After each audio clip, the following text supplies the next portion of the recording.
वह एक बरसात की भयानक रात थी।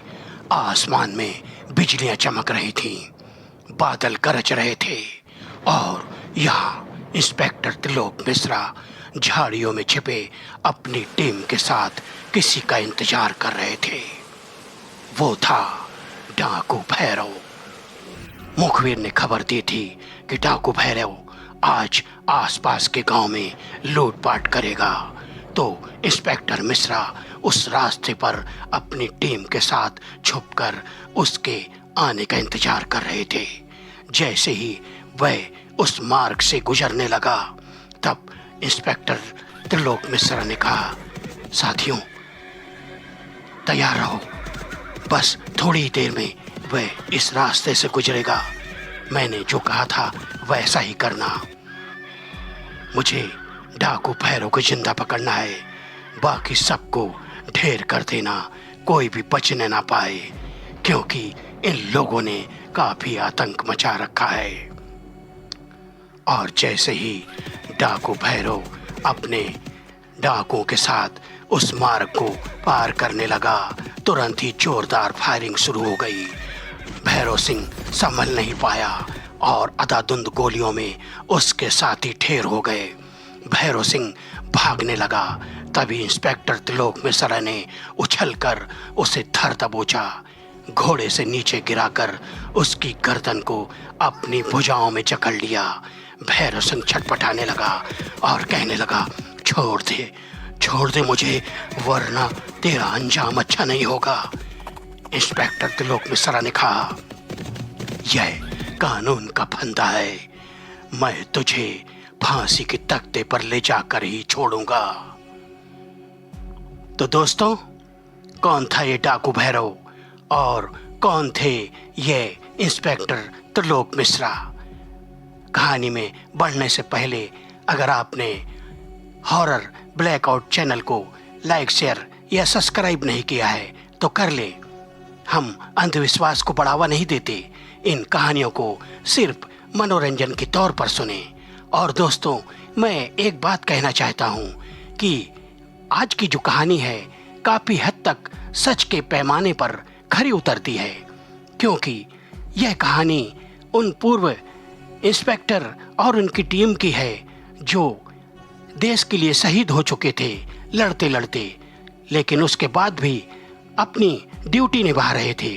अगर कहें तो आज सुनने में आता है कि भारतीय सेना में कई जवान जो पहले देश के लिए शहीद हो चुके थे, मरने के बाद भी अपनी ड्यूटी निभा रहे हैं।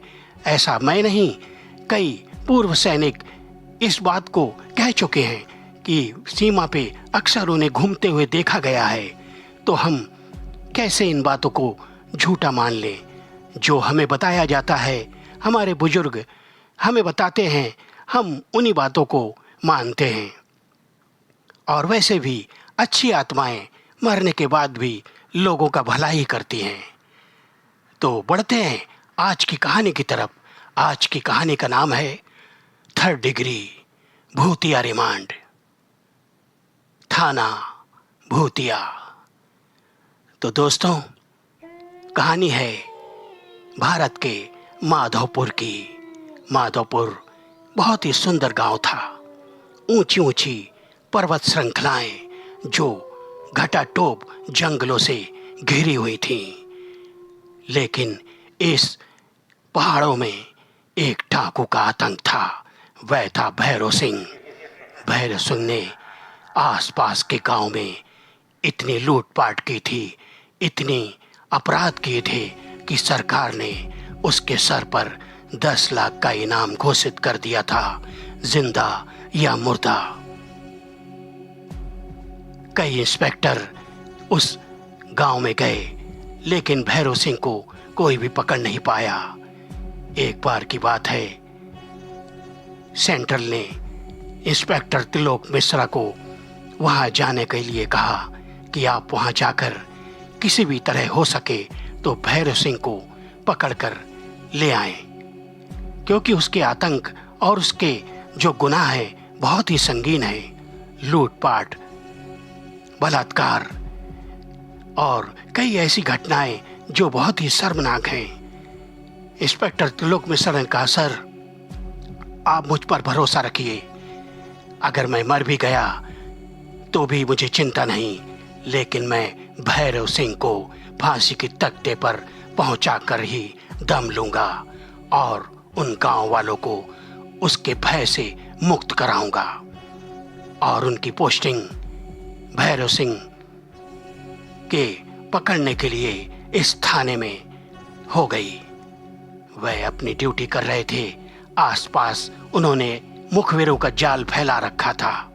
एक रात एक मुखबिर ने आकर उन्हें सूचना दी। वह बरसात की रात थी। हुजूर, सूचना मिली है कि डाकू भैरव पास वाले गांव में आज लूटपाट करने आ रहा है। मुखिया ने यह खबर मुझ तक पहुंचाई है और मैं आपको बता रहा हूं, मगर हुजूर इनाम तो पहले मुझे ही मिलना चाहिए ना। हाँ, इनाम तुम्हें ही मिलेगा, मगर यह खबर पक्की है ना? हुजूर पक्की ही है, क्योंकि मुखिया डाकू भैरव के काफी करीब रहता है। वह झूठी खबर नहीं दे सकता क्योंकि वह लालची है। मैं समझ गया और तुरंत ही इंस्पेक्टर त्रिलोक मिश्रा अपनी टीम को लेकर निकल पड़े उस रास्ते पर जहां से गांव में घुसने का वह एक ही मार्ग था। दोनों तरफ सिपाही तैनात हो गए अपने हाथ में राइफल लेकर, और इंस्पेक्टर त्रिलोक मिश्रा एक जगह छुप गए। घोड़ों की आवाज आई और भैरव सिंह तुरंत ही उस रास्ते को पार करने लगा। अचानक फायरिंग शुरू हो गई। अंधाधुंध फायरिंग हुई। कई डाकू मारे गए, कुछ पुलिस वाले भी उसमें शहीद हो गए, मगर त्रिलोक मिश्रा ने एक ही झटके में भैरव सिंह को दबोच लिया और उसकी गर्दन को अपने हाथों में ऐसे जकड़ लिया। वह छटपटाने लगा, कहने लगा, छोड़ दे वरना अंजाम अच्छा नहीं होगा। तब इंस्पेक्टर त्रिलोक ने कहा, मैं तुझे फांसी के फंदे पर ले जाकर ही छोड़ूंगा। लेकिन तभी भैरव सिंह ने अपने कमर में छुपा हुआ खंजर निकालकर उनके सीने में उतार दिया। वह दर्द से छटपटा रहे थे, लेकिन उन्होंने भैरव सिंह को नहीं छोड़ा और अपनी पिस्टल से उसके सर में गोली दाग दी। भैरव सिंह ढेर हो गया। इसी के साथ साथ त्रिलोक मिश्रा अपनी टीम के साथ लड़ते लड़ते शहीद हो गए। सरकार ने उनके परिवार वालों को सम्मानीय पत्र दिए और उनके लिए काफी प्रतिष्ठित कार्यक्रम रखे गए। कुछ दिन बीत गए। डाकू के आतंक से यह गांव वाले मुक्त हो चुके थे। थाना सुनसान पड़ा था, लेकिन कुछ लोग वहां से गुजरते तो रात के समय उन्हें लगता कि आज भी पुलिस थाने के अंदर पुलिस मौजूद है। कई लोग उसे भूतिया थाना कहने लगे। लेकिन दोस्तों, आसपास कुछ ऐसी घटनाएं होती कि अपराधियों को दंड देने के लिए कुछ अदृश्य साए मौजूद हो जाते।